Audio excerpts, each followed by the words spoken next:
Nakod, oh!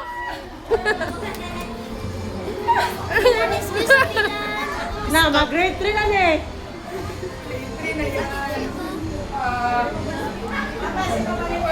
Nanakod. Oh, na, pwede hilat. Stop. Anyways, parents, salamat kayo sa inyong support. From the bottom of my heart, ngayon dyan ko mag-yan. Kasi ito pinaka-thoughtful, pinaka-cooperative na sa Char. parents that I have. Char ba? Mostly, mostly, pag yung nag-ask lang sa ako, ito nga, pwede na niya na. Usually, manggod, ang kanang mga magamit kay mo na nag-ibig sa meeting, but this set of parents, kaya it's different. With every time I call your attention, yun nila, salamat kayo, although, I'm very vocal sa inyo nga, na ako yung hard time, mag-train nyo ang mga bata, kaya it's different yun. Pero kasi, they are academically okay, grabe ka. Kaya yun si Mami yan, sure, grabe yung mga bata, nabalugin sila. Pero how to shape their character is different. Kaya they are already alpha generation. Pareho ng Starlet, bitaw na late na dyan siya. But pasalamat yung kayo ko sa inyong mga parents because you didn't bring my rule. So mga bata mismo po, they already know their boundaries. So, salamat kayo. And to my grade 2 kamagong, raise your hand big if you want. Sige, very good. Give me 2. First time na nakita sa mga nagilak ko, dragon, barakay ko sa ilang boy. Pero, kanang lahi bitaw, like, for example, Ate Hilary, wala ko nag-dragon, ano niya, ever. For Kuya Genesis, at first, yun, pero pagka last na lang, gusto din ako sila bitaw, tagsa-tagsa, dependent sila on their own. And ang tanan actions na ko sa ila kay na yung reason why.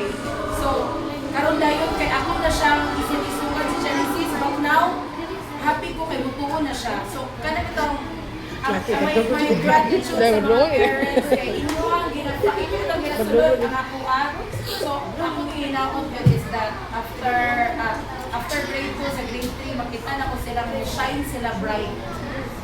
Diba? Shine din sila bright. Kaya, mungkin ako, like, they're all stars to me. Sa message kanina ako libuhat sa katong sa ilahang gisend na ko sa ilang souvenir ba.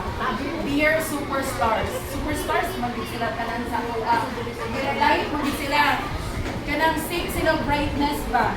Pero depende sa pagtanaw na to. Kaya brightness sila to.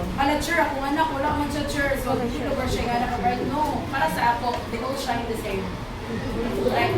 May ngunta ka ni si like Jacob. Kasi, Teacher Jane is always angry. Namo pa na akong train sa iyaha. Dapat first always sa iyaha. Eh, gusto ko siya, mag-train nga ka na siya. So, salamat. Di kayo na dear friends. Hindi na ako matagsa-tagsa ha. Pero I hope na nakita mo yung improvement sa inyo ang mga bata. Not just academically, pero more on dun ko sa characteristics sa mga bata. So, pasensya po na, I'm not perfect. Pasinog na wala na sila mga parent, no?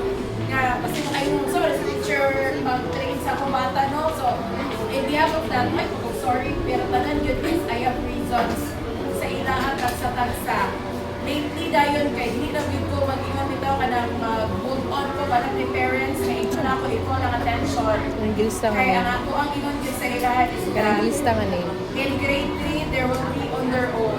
Like Kohan, di ba ko? I always keep on telling Kohan, Ko, I hope that in grade 3, you will be the same in grade 2. Maganahan ka mag-school. Kaya ako po nag-iwan. Dira ko bigay.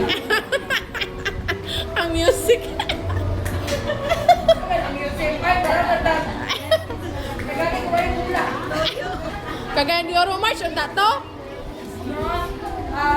Ganun lang daw. Wala na. Ay, kagaya ni Oro, manay na oh. Sa grade 3 po, so I hope they will. Hindi na kahilak. Salamat kay parents, especially officers, and parents na agree sa pag-organize ani. That's all.